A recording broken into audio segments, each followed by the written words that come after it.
As always, we begin this video right where we left off in the previous, and if you're having a hard time following or you, you start in the middle here of the series, you can just do a search for beginner day trading introduction and do a filter by date. You should end up being able to find this and just go to videos and maybe sort from oldest to newest and just follow along. I hate to beat a dead horse and just keep harping on something. And obviously, I would like to make the videos as interesting as possible. But in any case, in this video, I want to touch more on trading volume and how it matters when you run the stock screener. Talk about more about current volume, intraday volume, and also try to show you some things inside of both FinViz and also Webull, the web trading platform that we're using for paper trading. And if time permits, I don't want to keep these videos long, maybe we'll introduce a new term, position. You've seen this before in previous videos. This is the FinViz stock screener. And I already clicked on screen. You've seen these three selections before, and there's our list of stocks. Now, right at the moment, it is in the evening after market closed on a Monday, and I have my list. The next thing you're going to see was recorded this morning. I am recording this on a Monday around just after 9 a.m., which is just prior to the start of the trading day, not including pre-market. And I've chosen in our stock screener the same values that we always have chosen during this video series. Relative volume over 1.5, current volume over 1 million, and price under $1. And you'll notice that our list is 0. So where are all the stocks that are, that have the criteria? So let's change the price to over $1.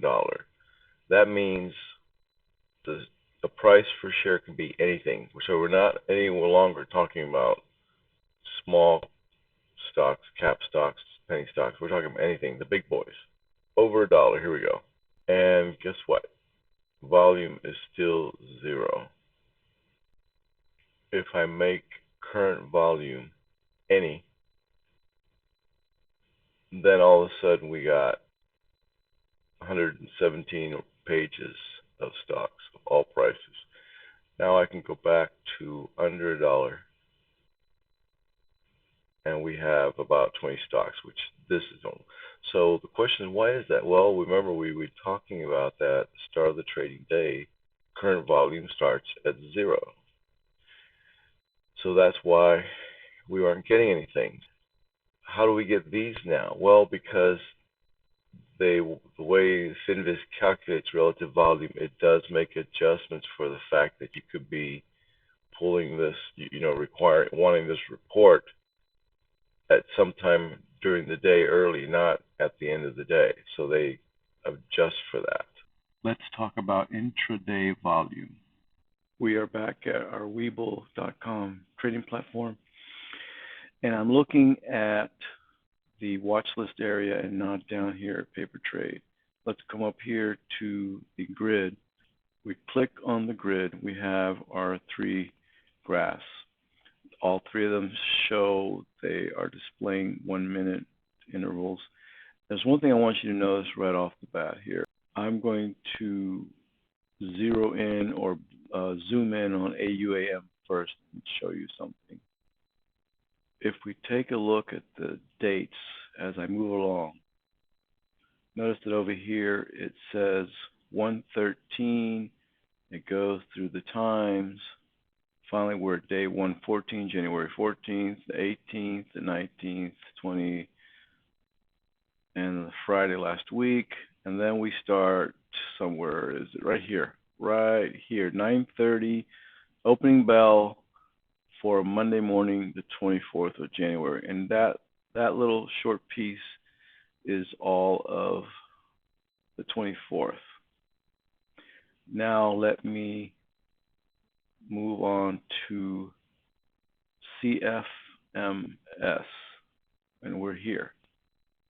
Notice this is a different date, but still ends up the same, right? Closing bell at the end of the day, but it's still today, but not even at the beginning. Now, why is that? Because I believe there are just more transactions occurring on CFMS than AUMN. And we can see that a little bit later. One of the things you can do with these graphs, by the way, is you can drag them over. So see how it's sliding? If, on the other hand, I drag all the way over to the end of today, then on the left, it only goes to 2 p.m. But if I show AUMN and do the same thing, then here, first of all, it never even made it to 4:30. It made it to like 4. That was like the last trading moment of AUMN. I guess they closed early. And the left side is in a different day. So you have to be aware that you could be looking at different days when you're comparing graphs between between two or three stocks. But I digress. We're looking at or seeing if there's any relationship between volume and given and a moment by moment and price or price swing, I should say, price volatility. So looking at AUMN, let's look at these little dots, which are not really dots, they're those candles, but those are the doji candles where the price opened and closed at the same point. And if you see, so first I want you to concentrate on this line right here, up here.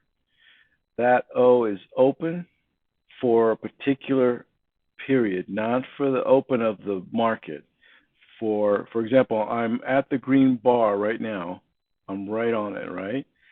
So it opened at 0.49, closed at, I can't scroll, closed at 0.52, which makes sense from what we've learned of candles. That's a bullish candle, it's a green candle, because sorry, that's the high, but the close, let's see, where are we? The close was the same as the high. Both are 52 cents. So that's why you don't see a wick. And you don't see a lower wick because the low is the same as the open. So the open and the low are the same. The high and the close are the same. No wick. So anyway, the point is that this line describes any given point where I happen to be on the graph, and I want you to take a look at this, but concentrate on the volume, because visually you can already see the price swing, or the lack of price swing. Where we're looking at the graph right now, I only see 4 bars that had any swing in between open and close. All the rest of them opened and closed at the same price. So really, all we need to do is concentrate here on volume. So let's take a look at the green bar over here. Volume 1730. Let's look at the red bar here. This one was 6290. This one 2000. This one, can't get on it, 2500. Remember that. Now let's look at some of these little dots here. Some of them are high, but look, let's see, 500, 1000, 500, 500, 1000, 500, 4000. There's a slight correlation, not too much, but this is just that this stock in general, it looks like that. Let's go with 2 minutes, or maybe let's do 10 minutes, which now encompasses more of a period, right? So now we're at the January 7th all the way through today, and still there's just not a lot of swing in between in the periods. It mostly closes and opens at the same price in any given period. If we take a look, for example, at CFMS at the 1 minute resolution, let's look at some of these these doji candles that had no change. The volume is at 3169, 5200. How about over here? 1000, 2000, 1700. Where else? We got a few over here. 500, 2100. Okay, now let's look at some of these bars. Here's one, 4200, 102,000, 178,000. Here's one, 14,000, 8,400, not quite 4, 37. Here's one over here, 17,000. So it's not, there is somewhat of a correlation. I hope you can see that. Let's move over to SXTC. So we're here. Let's look at some of the doji candles. We have 3,000 volume, 1,700, 6,500. Let's look over here, maybe 2,200. Some of these 400, 400. Nothing changed. There's nothing going on here. 400, 1,500, 400. Over here, 3,400. Now let's look at some of these bars. We have 10,000, 25,000, 13,000, 13,000, 17,000. So there is somewhat of a correlation between price volatility or swing and the volume. Here's another way of looking at volume intraday. I've pulled up each of those stocks with Market Watch, and if you watch previous videos, I've introduced Market Watch before. So we're looking at 1 day, which is today's trading. The other part here is after hours, all 1 day, but I am not looking at the price. I'm looking just at the volume.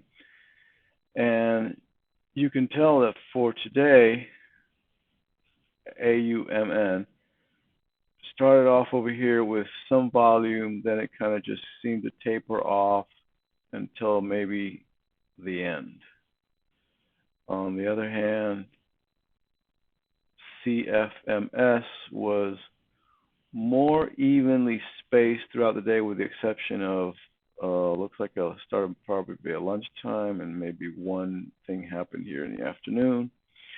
Finally, SXTC looked like it was heavy in the morning, light around late lunch, then it picked up a little bit. So that's a single day volume. What happens if we look at a 5-day trend? So let's go to 5 days, make sure we're looking at volume. Let's compare that to CFMS volume, and then finally SXTC 5 days volume. So over a 5-day period, golden minerals looked like it was gaining some interest, could be positive, could be negative, around the middle here.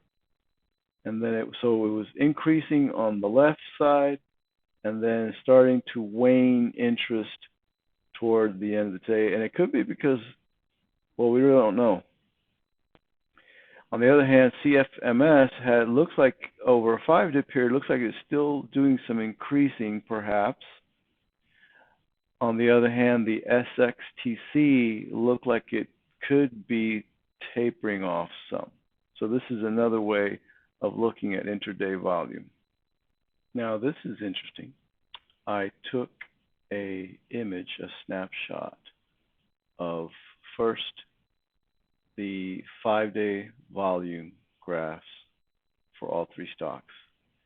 Then I took an image of the bottom of the price for 5 days of each stock. And then I just lined them up, price under volume, price under volume. And if you'll notice, right here, let me just draw this a little bit.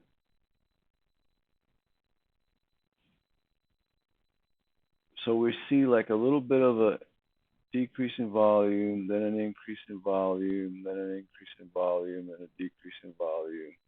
So I'm drawing a relative line for volume. Look how it looks similar to the price.